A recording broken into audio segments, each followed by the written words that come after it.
Oh, what's going on? Didn't you guys walk in there? Still funny joke. Or is never funny. Don't know. Rereading Dereliction of Duty. Crazy book. I'm like reading 3 books at one time right now. Nothing you guys have to worry about.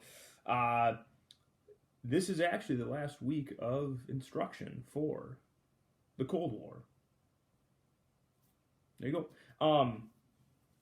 So, a lot to talk about. Not a lot of time. Or a lot of time.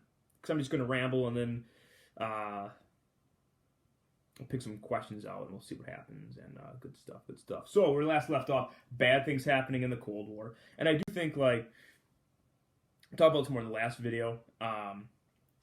But, there's a lot of long-term lessons about, the Cold War. I think maybe one of the biggest ones, and for those who have had me for 2 years, especially for those who had me for this year with America at War and this, please remember this. Leadership matters.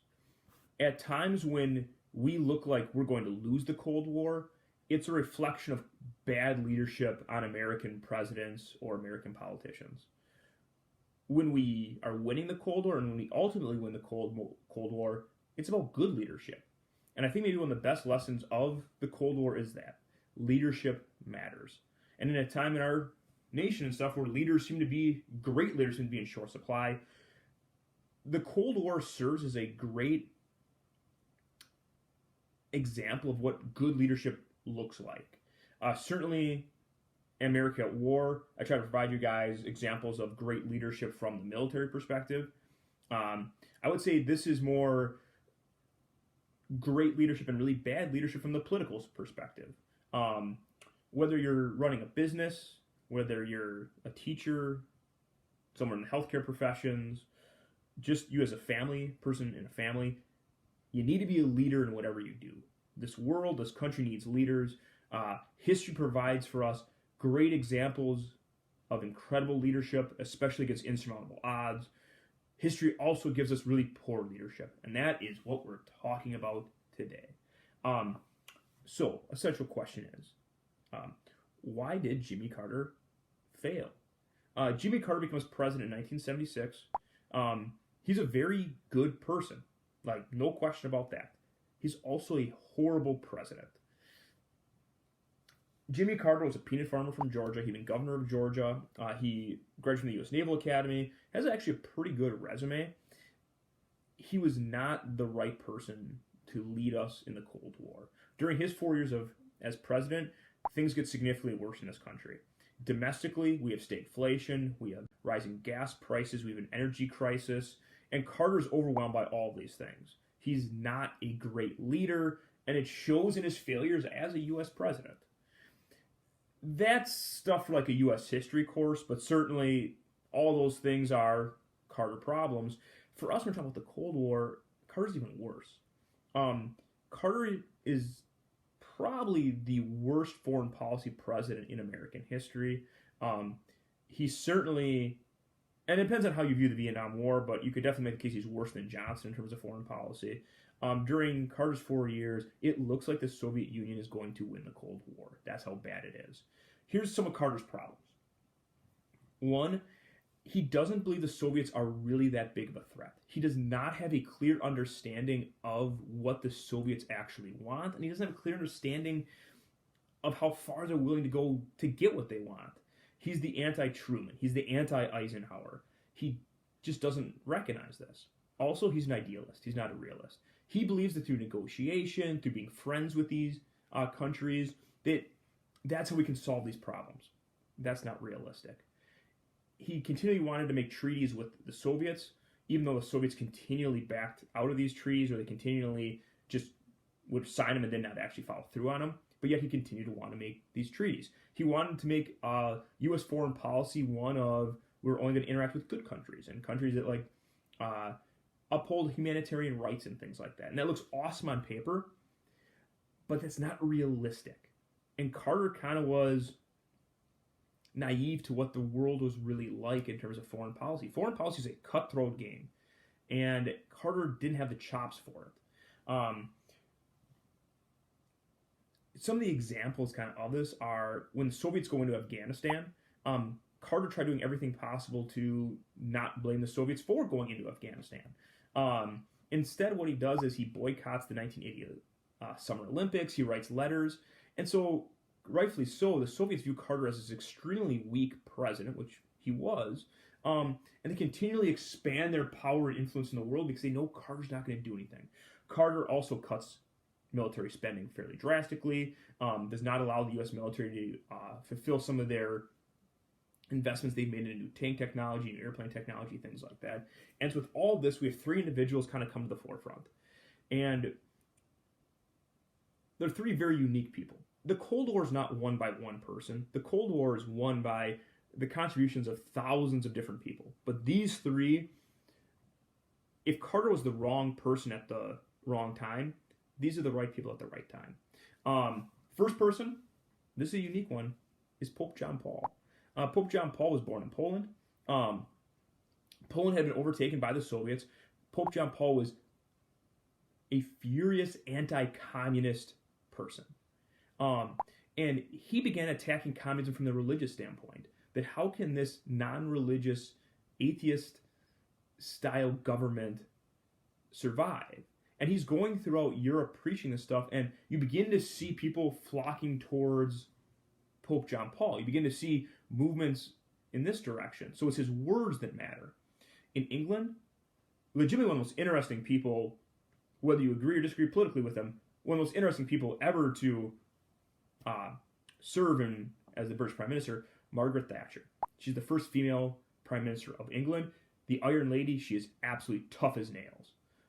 She was a chemist before she became Prime Minister, extremely intelligent. Her family in World War II, they helped support pro-Jewish groups to get them out of captivity in Nazi Germany.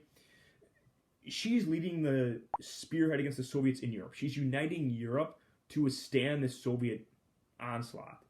Finally, we have the American President Ronald Reagan. Ronald Reagan had been an actor. He'd been a lifeguard. He had been head of the Screen Actors Guild at one point in time. He had been governor of California for 2 terms. He's a very unique individual. He's someone who's very unlike anyone else who had really served as president during the Cold War. He wasn't really a politician by trade. But in 1964, he gives a speech called the Time for Choosing speech. And that's where he kind of gets on the political map. And during the 1970s, when the rest of American politicians are talking about we have to coexist with the Soviets, we have to try to do what we can to survive the Soviets, Reagan is one of the only people in the country saying, no, we're going to beat the Soviets. And in the 1980 presidential election, Reagan destroys Carter. And there's a lot of reasons for it. One, Carter's economy was falling apart. Carter was a very pessimistic person. Reagan was the ultimate optimist. 2, there's something called the Iran hostage crisis. This is part of the Cold War. If I was doing like a Middle Eastern history class, this would be a bigger part of it. But in 1979 or 1978, Iranian students stormed the U.S. Embassy. They capture a number of Americans hostage, hold them captive for over a year.